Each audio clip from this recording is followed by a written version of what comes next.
తెలంగాణలో కాంగ్రెస్ పార్టీకి కోలుకోలేని దెబ్బ తగలనుంది. ముగ్గురు ఎమ్మెల్యేలు టీఆర్ఎస్లోకి జంప్ కానున్నారు. Sangareddy MLA Jaggareddy, Bhupalpally MLA Gandra Venkataramanareddy, Bhadrachalam MLA Podem వీరయ్యలు గులాబీ కండువా కప్పుకోనున్నట్టు టీఆర్ఎస్లో చేరేందుకు ఈ నెల 24వ తేదీన వీరు ముహూర్తం ఖరారు చేసుకున్నట్టు తాజా సమాచారం. ఇప్పటికే కాంగ్రెస్ దుకాణం ఖాళీ అయిన నేపథ్యంలో మరో ముగ్గురు ఎమ్మెల్యేలు పార్టీని వీడనుండటం కాంగ్రెస్ కు శరాఘాతమే. శాసనసభలో ప్రతిపక్ష హోదాను సైతం ఆ పార్టీ కోల్పోనుంది.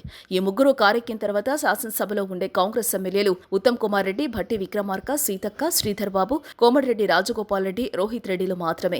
మరోవైపు టీఆర్ఎస్ బలం 104కు చేరనుంది. చూడాలి మరి ఇంకెంతమంది టీఆర్ఎస్ తీర్థం పుచ్చుకుంటారు.